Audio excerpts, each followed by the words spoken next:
for participating in the day.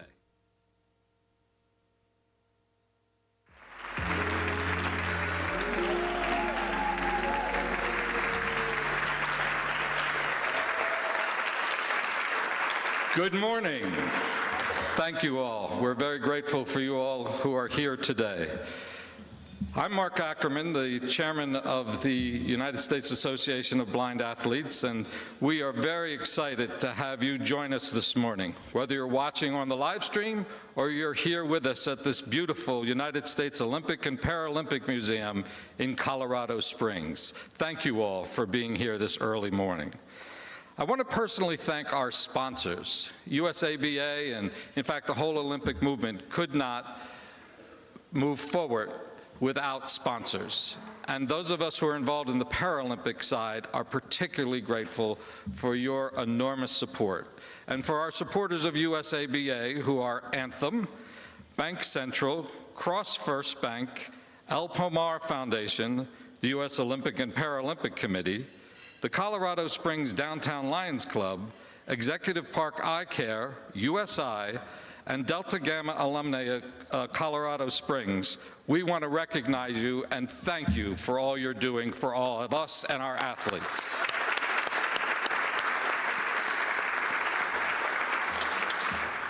I also want to recognize a very special group of friends who are with us this morning in attendance. Here from the Colorado School for the Deaf and Blind, some of their staff and students. Welcome.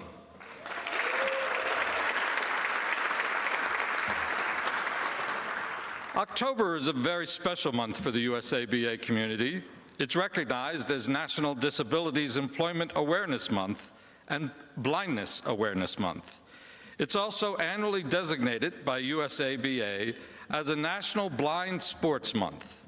This month-long celebration has included a wide variety of activities across the nation, all raising awareness of USABA and the powerful impact sports has on the lives of Americans who are blind and who are visually impaired. We conclude our celebration this morning with our 14th Annual Breakfast of Champions. Our program includes a discussion with two USABA elite athletes, Paralympic medalist in goalball, Marybai Huking, and Paralympic hopeful in blind soccer, Ricky Castaneda. We also reveal this year's recipient of the annual Ronald W. Plassman Gold Standard Award, which is heading into its second year. But before we begin all that, we have a very special guest who we'd like to introduce to you. We begin this morning with an induction into the USABA Hall of Fame for one of our amazing athletes and pioneers.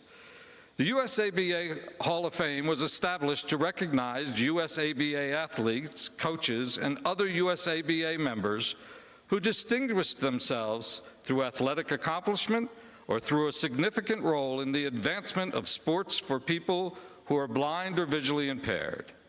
Individuals are considered for these awards on a quadrennial basis following each of the Paralympic Games.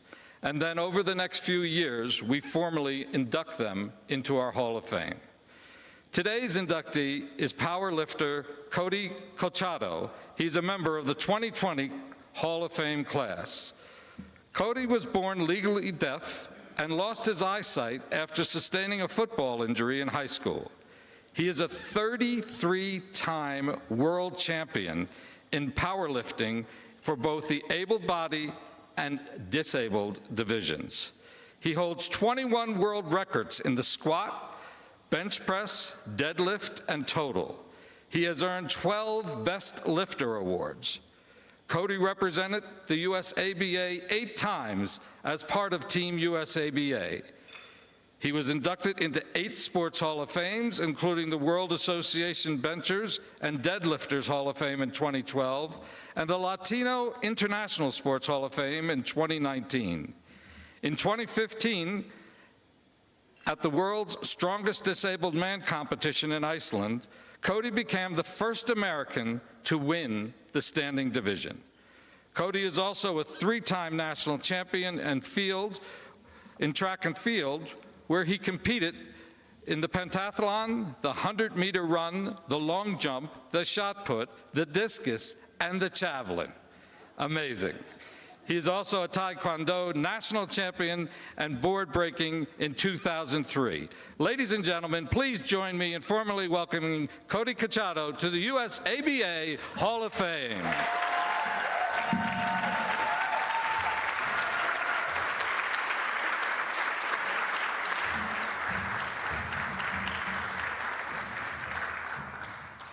Cody, it's my pleasure to present you with this Hall of Fame award plaque for the class of 2020 and to invite you to come to the microphone. And we're going to take a few pictures in a little while. Go ahead, I got it. Yep, sure. Good morning. All right, let's get started. I'm 5'8". I have a flat top. I wear glasses and I wear 2 hearing aids. I have a mustache and goatee, broad shoulders, and I'm wearing a blue jacket, red and white and blue American flag tie, and corduroy, khaki pants. All right, we got that out of the way for the blind. All right, here we go. Here we go. Are you ready to be pumped up? Yeah. All right. I want to thank the board of directors. Thank you very much for honoring me in this. I would like to thank the nominating committee, John Potts, Kevin Bouchard, and Mark Lucas. This was Mark Lucas' last executive director, and we have wonderful executive directors. Mr. Naples was the first one, and then Charlie Huebner, Mark Lucas, and now Molly Quinn. Before Mark Lucas retired, this was his last item that he did to induct me into this Hall of Fame. Thank you very much to the committee for inducting me into this prestigious and honor award. Now, I have to tell you, this award doesn't come with a lot of hard work. I have a lot of teammates. First, I want to thank my beautiful family, my wife, Jolie, of 33 years. Jolie, we'll go ahead and have a wave. And my beautiful daughter, Tabitha, and my son, Cody III, and we call him the other Cody. So he nicknamed it OC. Now, Tabitha is my current powerlifting coach and strongman coach, so I have to be nice to my daughter. Now, in 1995, I went to my first world championship for powerlifting for the Ironman in Edmonton, Canada. And what an amazing, amazing feeling to represent Team USA and Team USA blind athletes. That was my first world championship. But I got started in 1985 to my first sports festival national championship in New Jersey. So I've been lifting for 40 years. So you think about it, when you train and you compete, you lift 1,000 pounds a day, over 1 million pounds a year for 40 years. All right? And I'm still here, and I still want to compete. Now, when I went to all my championships, one of the things that I have to make sure is to thank all the volunteers, the platform workers, the loaders, the spotters, the judges, and that comes with sportsmanship athletes. Thank those people who help you with that sport. Thank your sponsors. I have many sponsors, Titan Sports, Copy Zone, and Adidas. Thank you very much for all your support. Because if you can't do it without sponsors, it's hard to do it in an iron game. I like to tell all the Lions Club, are there any Lions Club here? Well, all right, my Lions brothers and sisters, I'm a member of the Lions International, and I love it. I've been a club president, and now I'm being grouped back in Texas to be my district governor in 3 years. So I love the leadership role. And the reason why everybody kept pushing me out when I'm 50 years old, you're retired, you're getting too old. And I said, no way. I want to keep competing. My first job was at Jack Lane Health Spa. Yes, the Jack Lane. Okay? And he inspired me. And all those mentors that I had inspired me. All my national coach, starting with Matt Wallach, who passed away. Okay? Mark Sampson, who just was our last coach, who recently passed away in COVID. Okay.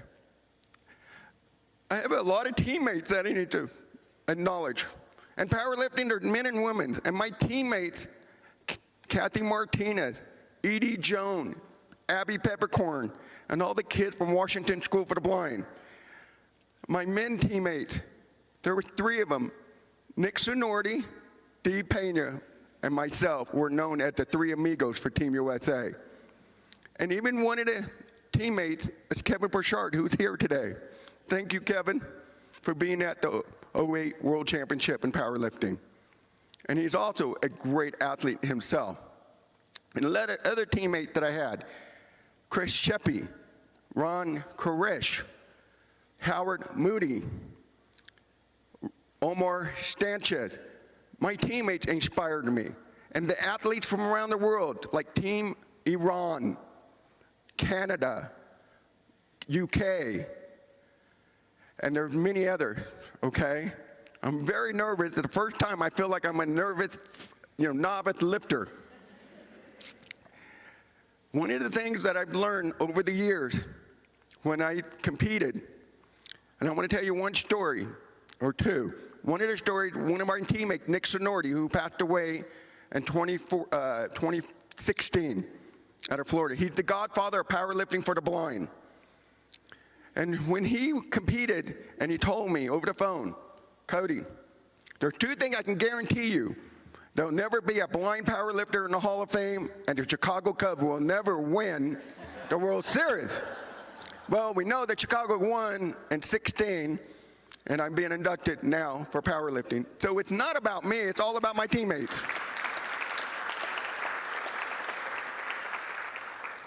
I had a lot of able-bodied coaches that helped me, and I trained them and they trained me, like Robert Contreras, Clint Haflick, Kent Bush.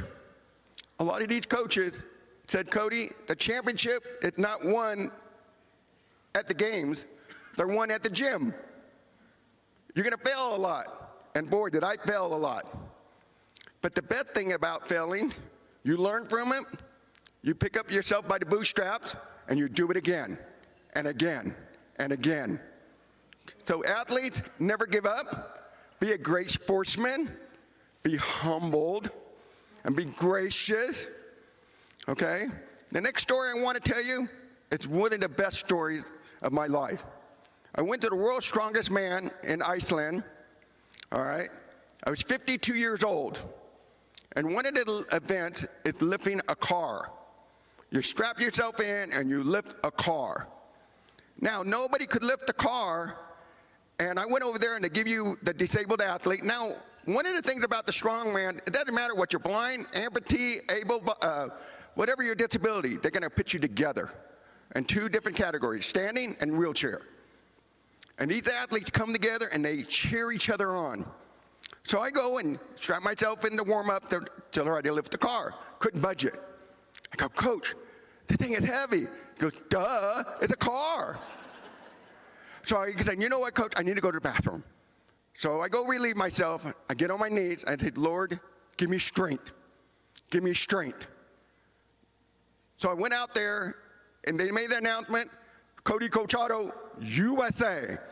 And I hear a gal standing next to my coach. She said, woo, woo, woo. I lift the car 6 times. And I said, oh, my God.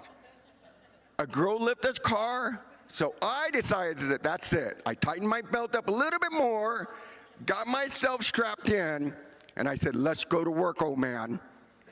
I grabbed that car and I started shaking so much, Elvis Presley would have been impressed. And I locked it out, stand tall, and the judge said, down. And I went down, and I did it again, and I kept thinking, all my teammates who were there said, Cody, don't quit. Lift it again. And I did it again. Judge said, down. I was thinking about my wife. Every time I come home with the world championship medal, world championship trophy, my wife said, where are we going to put that in the house? And I lift that up for her. And then she goes, Cody, it doesn't matter what you did yesterday. What are you going to do tomorrow? So I lift another one for my beautiful wife. And I kept lifting. And those people who said that old men can't compete no more, I lifted in another one. And I lifted some more. And then when I was done, all the guys in the wheelchair, everybody was tackling me. I'm trying to catch my hearing aid from falling, and I kept asking the judge, how many did I lift? How many did I lift? 13.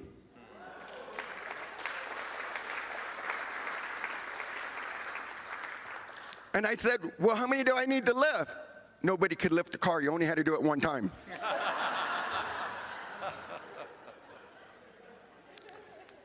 So the moral of the story is this.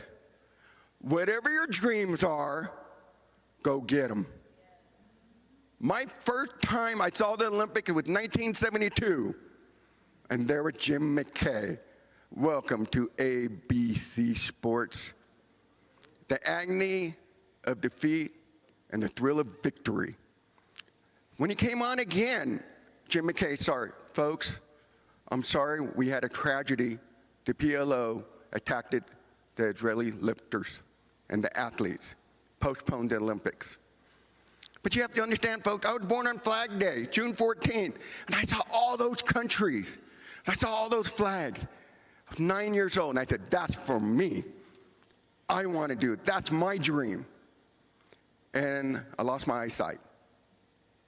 What is your dream?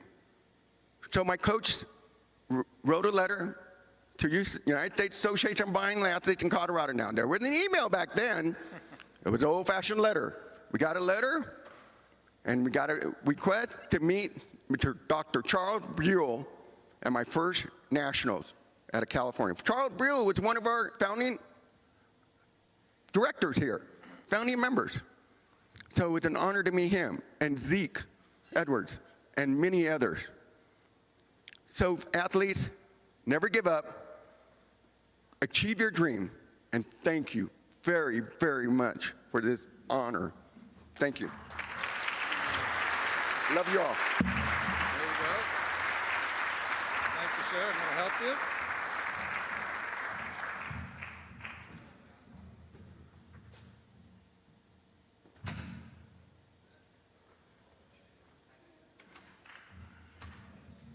Well, thank you, Cody. Incredible and inspiring stories. We're so grateful to you. Now it's my pleasure to turn the program over to the current CEO of USABA, a woman who has undoubtedly changed the course of this organization and who has brought us to new heights. We're so privileged to have her as our CEO, the individual who has now helped this organization become the governing body for 2 Paralympic sports, not 1, but 2. It's my pleasure to introduce Molly Quinn.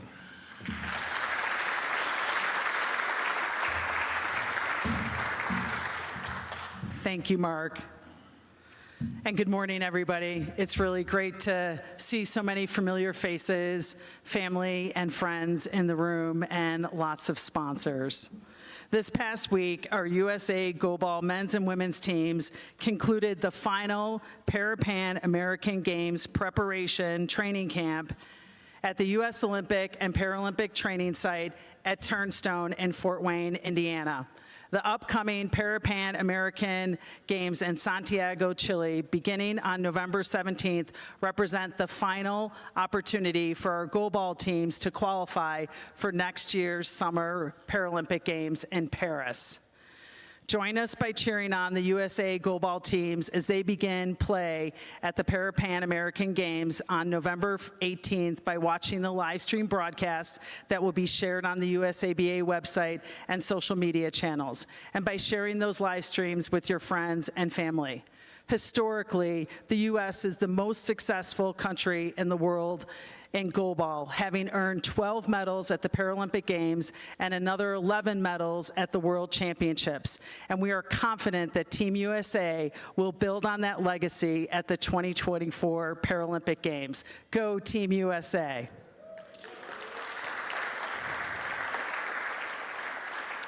The lasting legacy of excellence of the USA Goalball program is possible thanks to our outstanding athletes, coaches, board of directors, partners, and donors. Our specific donor, Ron Plassman, was instrumental in the development of our Goalball resident program in Fort Wayne, Indiana, and an annual award was recently established in Ron's name, the Ronald W. Plassman Gold Standard Award. To learn more about that award and this year's recipient, I'd like to introduce via video Ron's son, Mark Plassman. Good morning, my name is Mark Plassman, son of Ron Plassman. As a philanthropist and sports enthusiast, my father was passionate about the sport of goalball, adaptive sports, and the Paralympic movement. His passionate support, specifically for goalball athletes, led to the creation of what is now the U.S. Olympic and Paralympic training site at Turnstone Center in Fort Wayne, Indiana. It's the first goalball-specific training site in the U.S. and now the home of the USA Goalball Men's and Women's Resident Program. The Ronald W. Plassman Gold Standard Award was established in 2021 in honor and memory of my father. The award is presented annually to a deserving athlete, coach, or program supporter who demonstrates the gold standard values lived out by the actions and support of my father, Ron. These include excellence on the field of play, sportsmanship, leadership, and championing the sport of goalball. I'm proud to announce today that the winner of the second annual Ronald W. Plassman Gold Standard Award is Hal Simpson. I can't think of a more deserving individual who has done so much for the sport of goalball. As the father of two-time Paralympian Matt Simpson, I wish you all the best, Hal, and thank you so much for what you have done.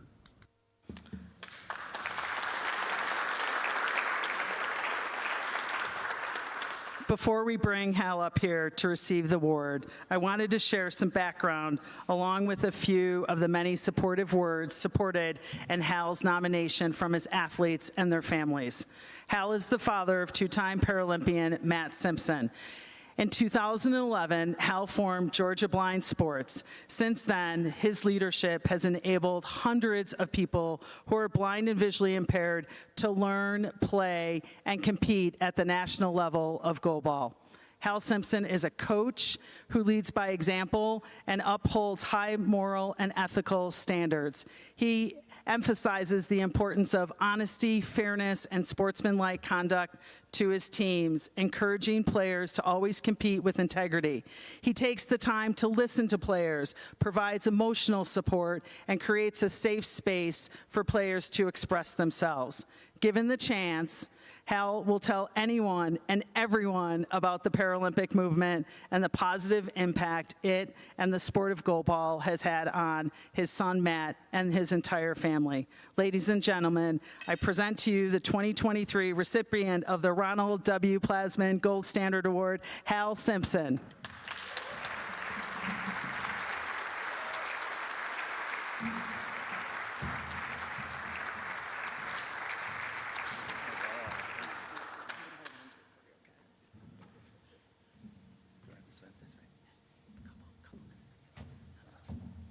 Wow.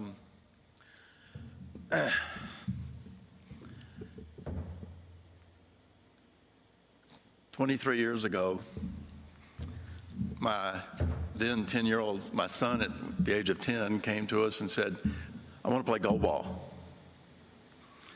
I said, okay. And he then turned around and he said, Dad, I'm going to go to the Paralympics. I said, okay. Good to set your goals early in life. Give yourself something to work for. I made a phone call to a lady by the name of Annie Maxwell at the Center for Visually Impaired, and I said, Annie, Matt wants to play goalball. Well, what can we do? She says, let me call you back. A month goes by. Annie, what are we doing about goalball? I'm working on it. Another month goes by. She calls me up. And she goes, Hal, we're going to start a goalball program. I said, great. Can't wait to tell Matt. So we talked for about 15 minutes. She got to the end. She goes, one more thing. I said, what's that, Annie? She says, you're the coach. I said, Annie, I don't know anything about goalball. Don't worry, Matt can tell you everything you need to know. Still does. That was 23 years ago. I thought, okay, I'm just doing something to help my son. People said to me when he got ready to leave for college, what are you going to do now? And I said, well, there's still kids that want to play goalball. So here we are, another 15 years later, and we're still playing goalball. To the guys in Puerto Rico, I'll be there tonight, but you better win those 2 games. And thanks to the Plassman family, I got to know Ron just a little bit before after he got involved with USABA, and always had a smile, always asked about the family, loved my son Matt, and we love the Plassman family. So thank you to USABA, and thank you to the Plassman family.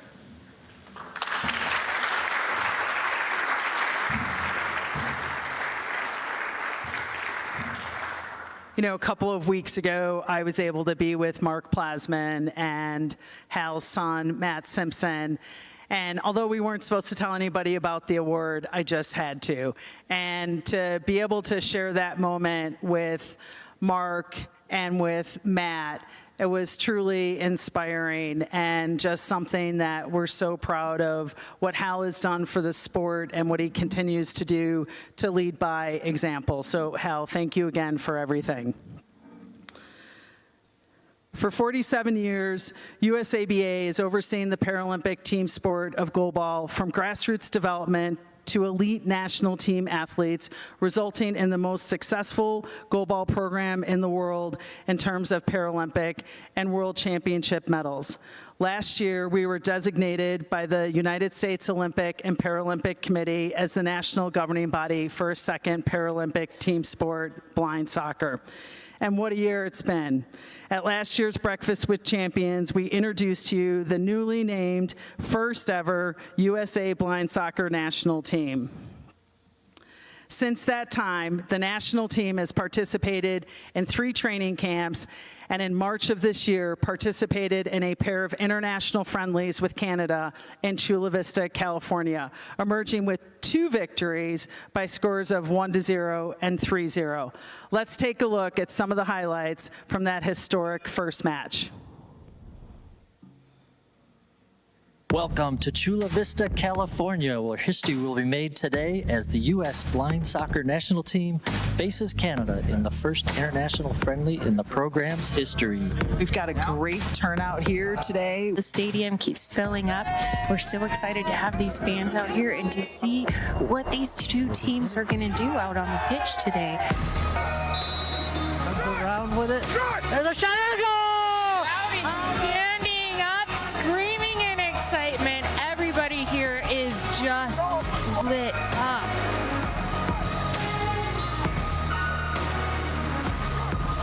Today's game is a major milestone on the road to the Los Angeles 2028 Paralympic Games, where Team USA will make its Paralympic debut as the host country.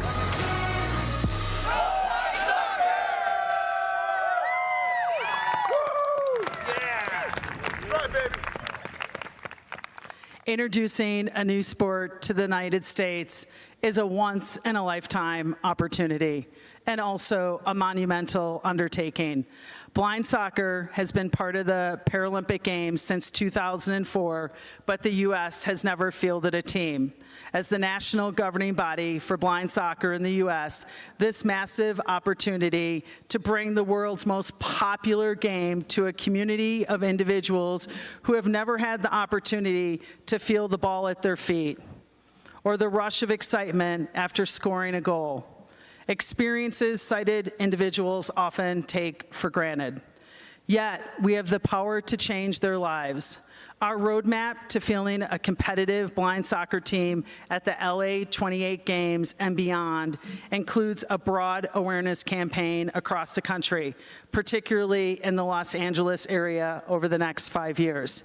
To that end, next weekend, we are finishing up an 8-week stretch of free blind soccer clinics in the Los Angeles area in partnership with the Los Angeles Park and Rec program and Play LA Adaptive Youth Sports.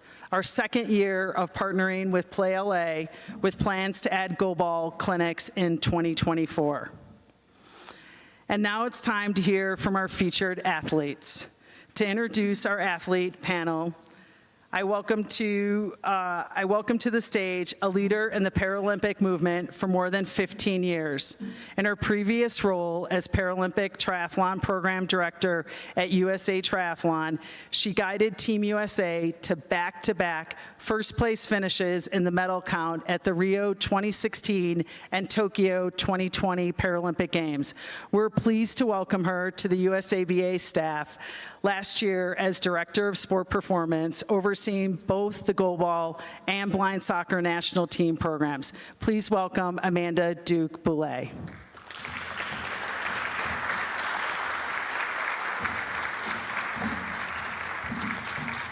Thank you, Molly. Now that you've heard all about USABA goalball and blind soccer programs, let's hear directly from the athletes who've represented the U.S. in international competition. Please welcome to the stage two-time Paralympic medalist in goalball, Marybai Huking, and an LA 2028 Paralympic hopeful in blind soccer, Ricky Castaneda.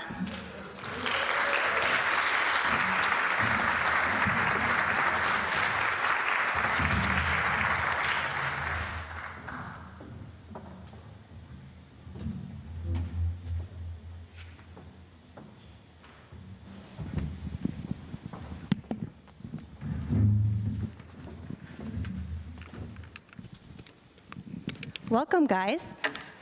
All right, I have a few questions for you all so that these guys can get to know you a little bit better. So Ricky, we'll start with you.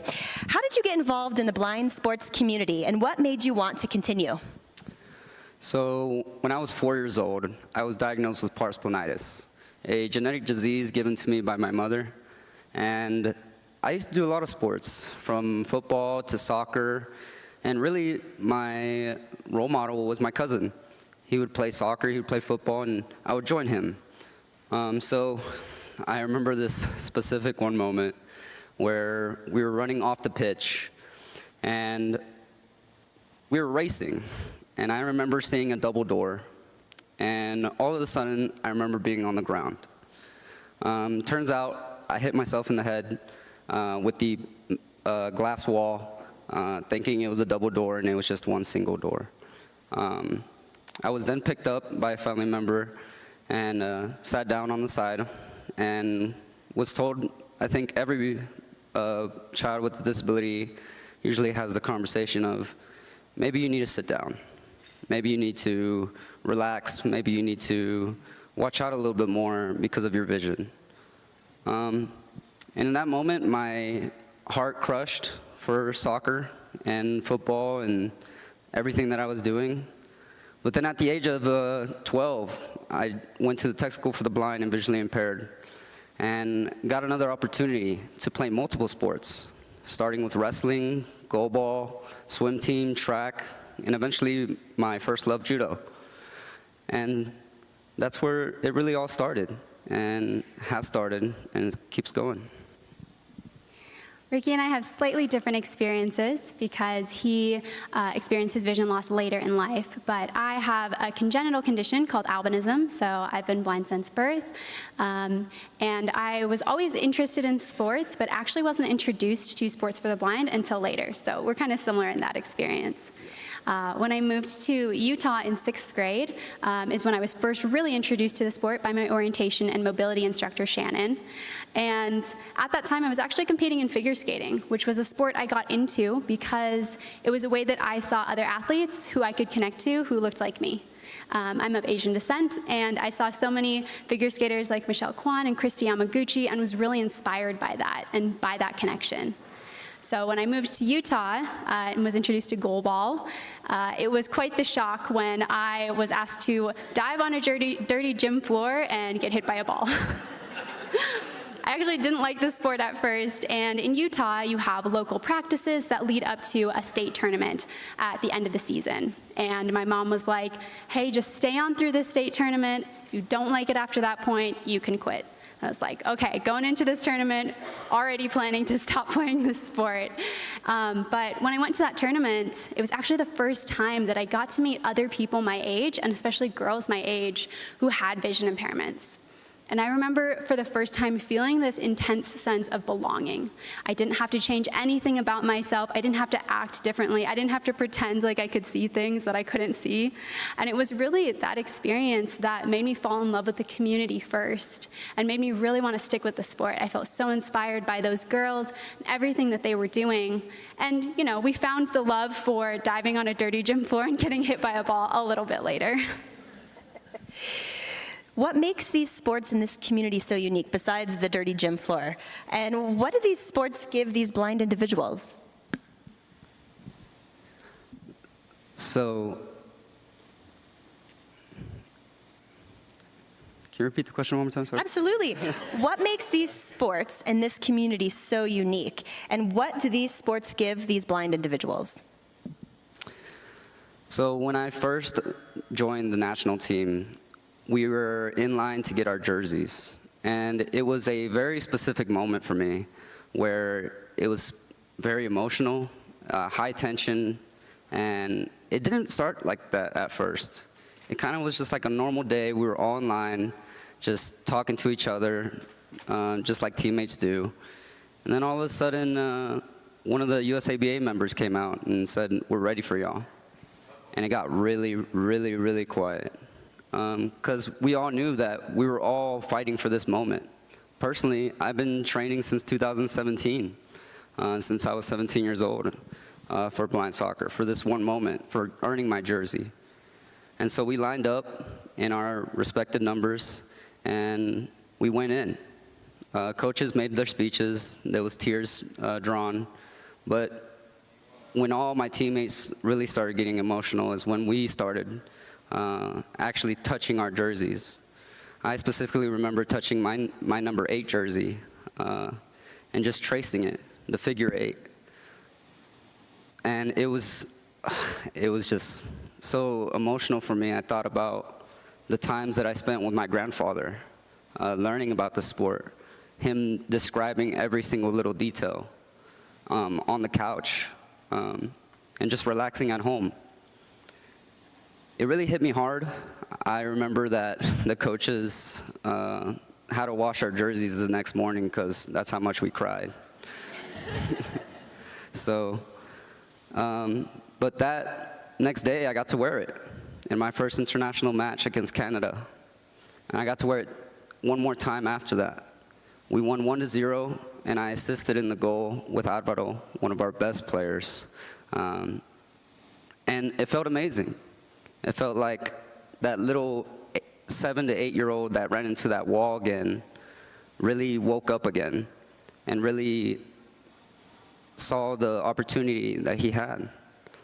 And just to represent USA in the front, we always have a saying on the national team, it's about the 3 letters in the front, not about the name in the back. As you must know that our name is in the back, our last name. So always about the USA.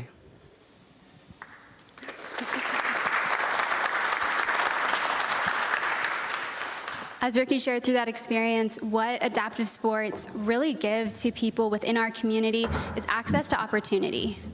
So often people have the sense that if you have a vision impairment, we don't know how to adapt this for you, we'll just have you sit on the side. And kids who have vision impairments often miss out on the really beneficial pieces of sport and of teamwork and all the things that sports have to offer us. Overcoming adversity, working with a team, setting goals, accomplishing things. And through these different sports, they give kids that opportunity back. The really unique thing about goalball and blind soccer as well is that they're both blindfolded sports. So as I'm sure many of you know within this audience, vision impairment is a spectrum. And what this does that's so unique is it brings all of our athletes to the same playing field. So for me personally, having some usable vision, often I try to use what I can, but then I'm still left with the question of what am I not seeing? So it's incredible to see everyone brought to the same playing field and having that similar experience where vision actually isn't part of what you can use within our sport. In a lot of senses, it's pretty freeing for the athletes because you really learn to rely on yourself, on your teammates, and you focus so much more on different aspects of play. And for the first time, vision isn't even a factor. You just get to be an athlete.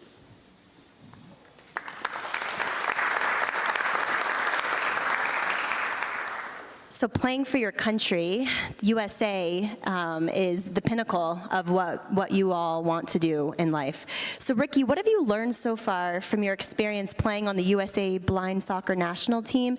And Marybai, what have you learned from competing at the Paralympic level? So that first match with Canada was difficult emotionally.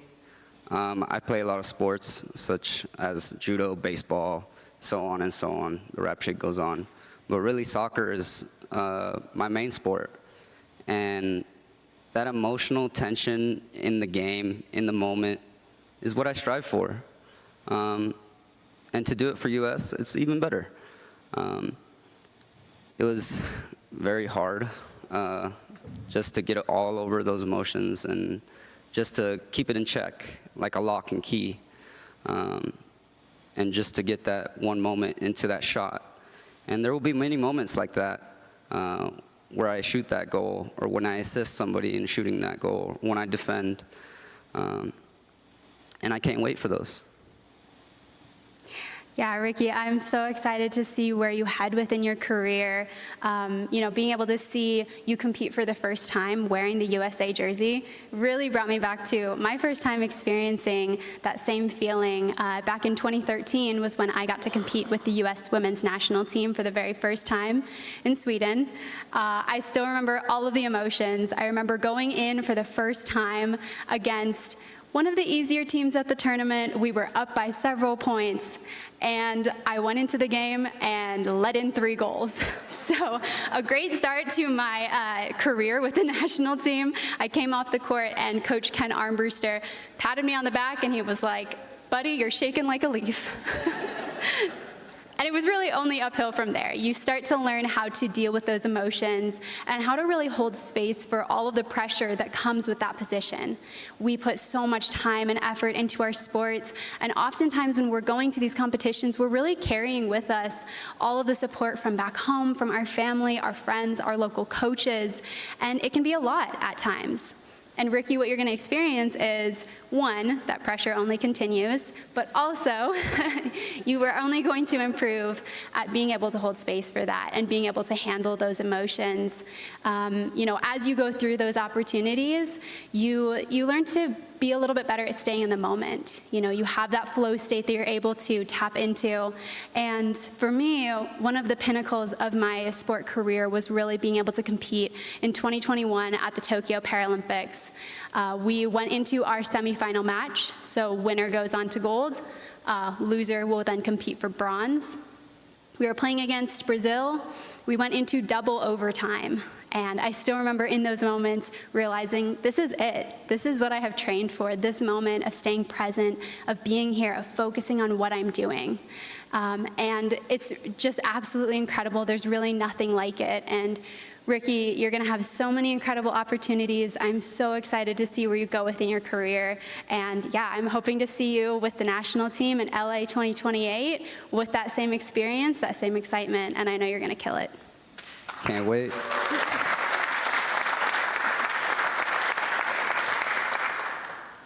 So there's some young kids in the audience and definitely some young ones watching on the live stream. So my last question to you both is, tell us about your motivation to give back to the next generation and why that work is so important. So, like I said, I joined in 2017 with blind soccer at a Baltimore camp. And I was really trying to get into other things such as judo and stuff like that. And when when I got onto the national team, all that hard work and all of that came up, but what I did not foresee and got blindsided from was just the help I can give to the younger community. I'm not just on the national team. I'm one of the first and one of the creators of the national team for USA, for our future. This really hit me when I did an LA Parks kind of clinic. We partnered with them and Challenge Athletes Foundation to bring blind soccer to the community. And I remember teaching kids from 6 to 5 to 22 to 30.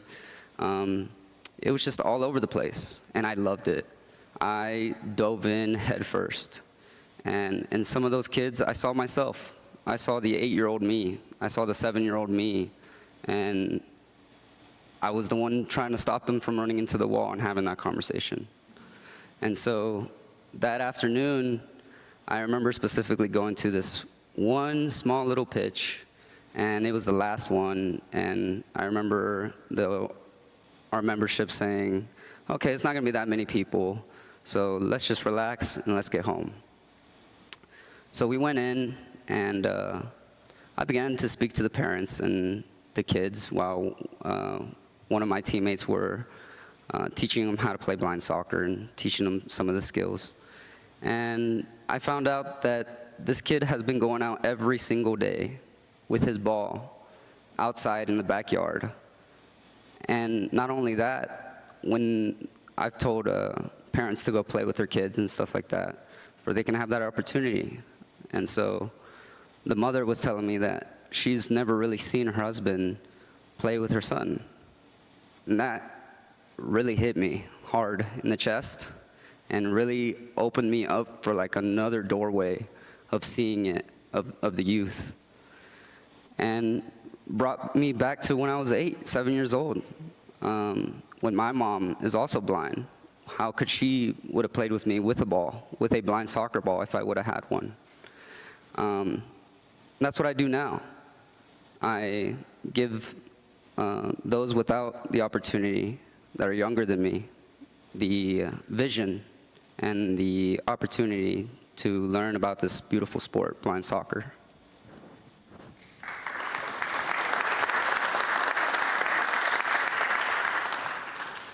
Those first introductory experiences where you get to teach kids about our sports are really some of the most special moments. Even after having an entire career throughout our sports, being with the U.S. Association of Blind Athletes and having so many opportunities to teach for the first time is really where you're connected to that love of the sport and what got you involved in the first place.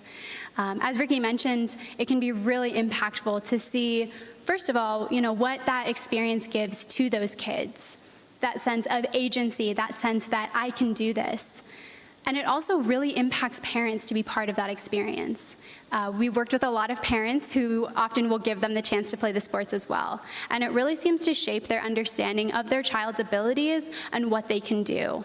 And I think that comparison and that piece together is what makes the lasting impact. What sports really can give kids, and especially within our community, is this understanding that I can adapt my sports, which means I can adapt my life. And we see a lot of those kids go on to realize, okay, all I have to do is figure out what my needs are, figure out how to adapt that, and figure out how I can communicate that to the rest of my community. And that sense of agency, that sense of self-confidence is truly what sticks with so many of our kids.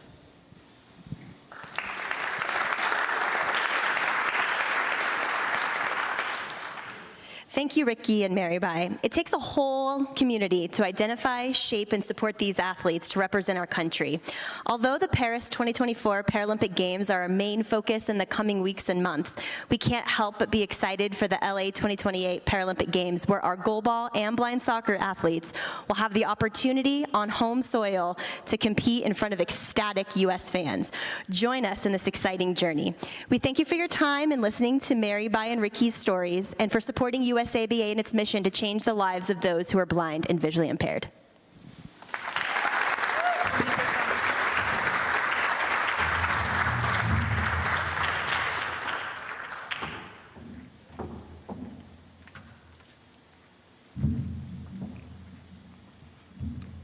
Thank you, Marybai and Ricky, for sharing your experiences and your outlook with us this morning.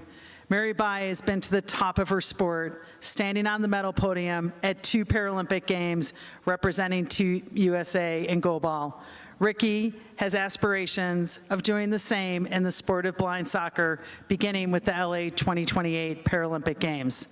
To develop Paralympic hopefuls in blind soccer, such as Ricky, it is crucial to create awareness of the sport across the United States for young athletes with visual impairments, as well as for those in a position to teach the sport and those who work with visually impaired youth on a regular basis. 2 weeks ago, USABA, along with our partner Anthem, hosted a blind soccer experience with the LA Galaxy, a professional major league soccer club, where our USA Blind Soccer national team athletes put on a demonstration and invited the 100 participants in attendance to take the pitch, don the eye shades, and try the sport for themselves. It was a fantastic day with all the participants, LA Galaxy players included. They came away with a new appreciation for the sport and our USA Blind Soccer national team athletes. Let's take a look at the recap of that day's activities. There's a lot of misconceptions about what is possible for a blind person to do. Getting out onto the field, sprinting at full speed, it's a phenomenal feeling. And it's a feeling that a lot of blind people don't get to experience. This is the United States men's national blind soccer team. And it is, I mean, it's the best honor I've ever had in my life to be a part of this team.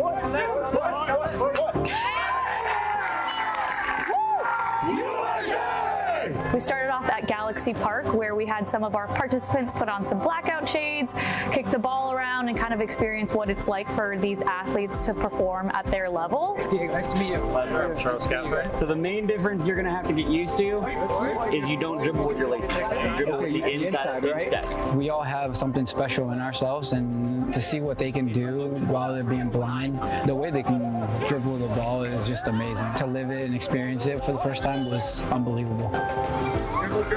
Go, Cody. Shoot.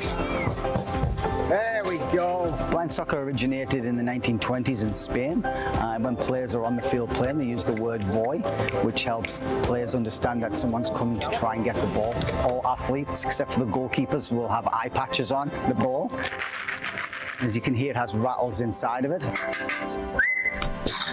It's very fun getting to know some of the basics, and then watching the experts, you realize they're making it look a lot easier than what it is. For me, when I first lost my vision, it was scary because you have to begin the process of like recreating yourself, reimagining what your life is going to look like. Just to have the ability to play a sport at this level, it changes the narrative around your disability, right? It's no longer like, I can't do this. Now it's my disability gave me the opportunity to do so much. There is nothing short of, joining the military and flying a fighter jet. There's nothing that a blind person can't do. There are things a blind person may not want to do, but those are two very different statements. We can do anything that we choose to.